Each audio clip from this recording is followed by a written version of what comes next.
Hello, I'm Laura Dawes. I've been working as a video game artist for over 11 years now. I've worked at Rebellion and at Just Odd Water, and I've worked on Alien vs Predator, Sniper Elite, Oddworld New and Tasty, amongst other things. So I thought today I would start by kind of explaining how we make 3D graphics in the computer. So I think it's something that's a little bit mysterious. So as an example, I'm just taking this small diorama I made for fun in Unreal Engine. I'm just going to take a look at the statue itself. As you can see, this small scene is just made up of little components as I make them all disappear in the pre-recorded video.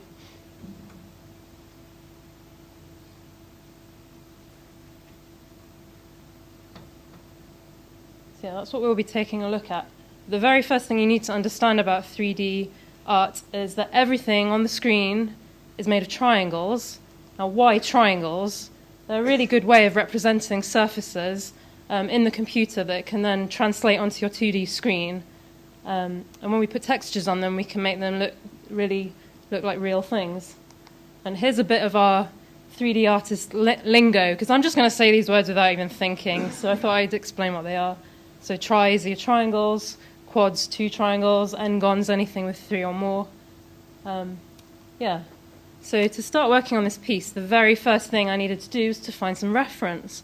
And actually I find this part of the job really fun, and you can find out some really weird things. Like, did you know people collect fire hydrants, for instance? It was brilliant when I found this and I was making a fire hydrant, because they'd taken lovely high-resolution photographs from all different angles of their fire hydrants. That's the perfect reference for when you're trying to recreate something in 3D in the computer. So where I started on the statue is with a piece of software called Zbrush. Now, again, this is triangles. This sphere is just millions of triangles. And the tools that I can use in the software let me pull them and push them about. I pre-recorded this as just a quick demo to kind of give you an idea of what you can do in Zbrush and how the tools are. It's like working with digital clay, but we have some advantages that we can undo. We can make use of mirroring, so we only have to sculpt half of something that's symmetrical. And this, I was just messing about, no reference, so I'm breaking my first rule, you know. I love using Zbrush, so any excuse to use it, I'm right on it. But it's great for organic things like the angel statue. Obviously, a lot of character artists use it to make their characters. Loads and loads of tools we can insert things in. So I think you get the idea. So if we go to the statue as an example, this was the base plinth that she's like leaning over. So I made the basic shape in another piece of software and brought it in, divided it up to loads and loads of triangles so that I could use the sculpting tools. It's just a case of going in there, bashing up the edges, going back to your reference, looking at it, maybe go find a graveyard, wander around. The best reference to have is a 3D thing in your hand. But we often do work from photos that we've found online. And in a sec, we'll have a bit of a Blue Peter moment of here's one I made earlier. I'll switch to the finished sculpture. Because as you can imagine, it takes quite a while to create the sculpture. So there you go, that was the plinth finished. And the angel. And at this stage, I wasn't quite happy with it. I thought the wings looked a bit too soft. And I wanted to push it a bit more stylized, go a bit more towards a World of Warcraft type look, but not too extreme. So I went back in and really made the feathers angular, went a bit crazy with the cracks, and I made the wings a bit asymmetrical, and until I got it to a point where I was happy. Now, this statue is about 17 million triangles. That is far too many for you to just stick into a game engine, because with films they can take hours rendering each frame, and that's fine, but for a computer game it has to run at real time. So we have to do something called retopologizing, where we take our very high poly model and basically recreate it in another piece of software to be a much lower triangle count that will be able to be rendered in real time in our game. So I got this down from 17 million to 5,500 triangles, so that's much better. But we want all of that detail to be on our model, so how do we do that? Well, we have to assign all of those polygons on the model onto a part of a flat texture. And the process for doing that is known as UV mapping. And if you imagine you are wrapping up a really complicated birthday present, and you can cut all of your pieces of wrapping paper, try not to stretch them, and as few cuts as possible. So a cube, very simple example, just a T shape can fold up around. Or if you think if you were going to UV map a bear, you'd get a bear skin rug type thing that you can wrap around. So this is the UV mapping for the angel statue. So all the pieces have been stuck there into the texture. And doing this is a bit like doing a jigsaw puzzle.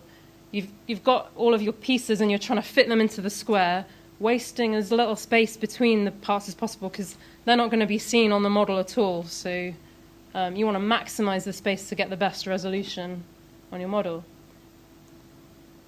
So once we've done the UV mapping, we can do a baking process that some software takes a look at your really high triangle model and bakes it down. And you get this lovely purple texture called a normal map that basically represents the bumpiness and gets all of your details back again. And you can also get really useful maps like the Ambient Occlusion Map. That would be if you imagine putting your model inside a uniformly lit sphere and the computer works out where the light can't get into the cracks. But that's really useful when it comes to making your color textures. So I'll show you how I did that. This software is Substance Painter. So you can see this is the low poly model. And there's the texture as it is at the moment. So that's just looking at the normal map with a shiny material on it. But I love Substance Painter. It's like painting miniatures. You can just go in and start adding like textures on. So I start with some basic stone. And then I can use like the Ambient Occlusion Map that I showed you to automatically find all of the dark cracks for me. And there are other things you can bake out that help you to find like edge highlights. But it's not all just about automated processes. A lot of artisticness goes into this. You have to choose what you're putting on there. You can hand paint it. I love working with software. And yeah, it's always like the candy at the end of the process for me because it's become one of my favorite parts to do. The final pass of some dirt, and she's looking pretty good. And you can move the light around in the software and check it from different angles. And yeah, so from that software, I can get out some more textures. And when we combine them all together as a material and apply it to the model and put it in the game engine, you get something looking like a real thing. So there she is again. So that is a very, very quick overview of the kind of thing an environment or character artist might do. I've worked as an environment artist.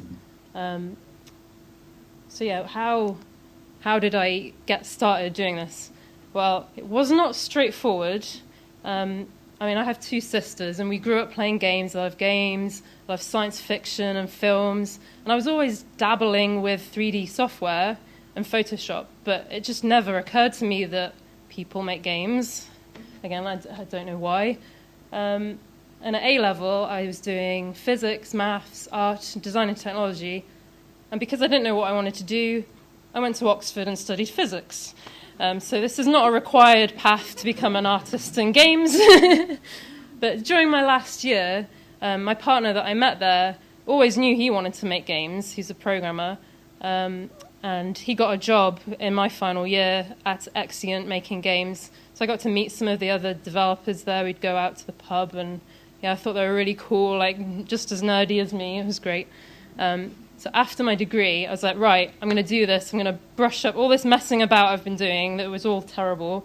I'm going to learn how do you make this 3D art. But back in 2005, I couldn't just go on YouTube and search for a tutorial on anything like you can nowadays, which I think is amazing, by the way. Anything you want to learn nowadays, you just go on YouTube. It's brilliant. But this was my Bible, the Game Artist's Guide to Maya, which is a 3D modeling software. So yeah, I just knuckled down for a few months after my degree, and I managed to put together a portfolio to send out to some game companies, and I managed to find you my showreel. so please don't laugh. Oh, a bit zoomed in, I don't know why. There we go. So that was the character that the book taught you step by step how to make. So he went straight in there. So you can see why I'd show the wireframe, because the triangles are so important to the people who are hiring you. I was very lucky that I was able to borrow a tablet. I didn't mention this before, but all that sculpting and that I was doing, it isn't using a mouse. That would be kind of clunky. We have a graphics tablet which just goes on the desk in front of you, and you have a stylus pen, and you can draw on the tablet, and that moves the mouse, but it's also pressure sensitive. So it's great for 3D sculpting and for painting. So very luckily, I knew someone with one that I could borrow to do these textures. And this was a spaceship for my partner's 3D game engine that he'd written.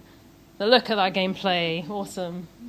But I think that was part of my naive enthusiasm, I think, that helped to get me in. That, yeah, I was putting things in a game engine and making characters from cartoon shows. I don't know if anyone remembers the Samurai Pizza Cats. Yeah? Yeah. I also made a car because I knew probably my first job in the industry was not going to be making the main characters for the games, because that would be pretty ambitious. But very, very luckily, Rebellion hired me as a junior artist. And that was how I got my foot in the door. I was making props for Miami Vice on PSP. And there, my name was in the credits on something that you could buy in a shop. I was just blown away. So I just loved it, you know. So I stayed at Rebellion for 7 years, working on, like I said, AVP, Sniper. This is my haul of box games that I've worked on.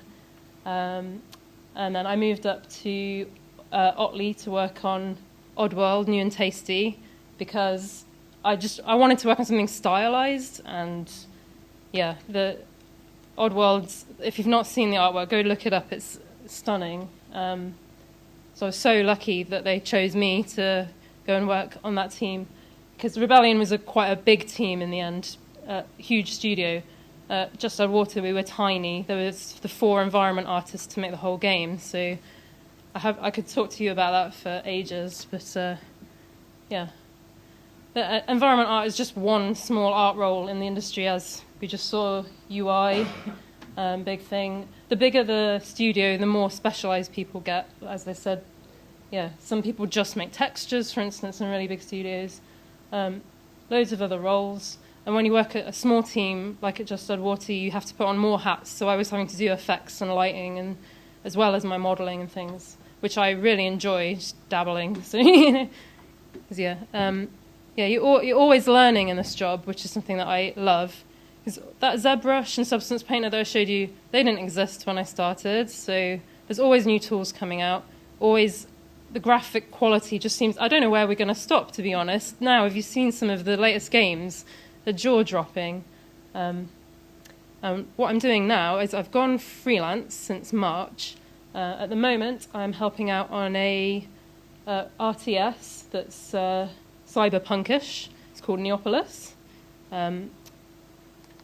Yeah, and here, if you want to see any more of my work, there's my website, my Instagram and ArtStation. So thank you, everyone.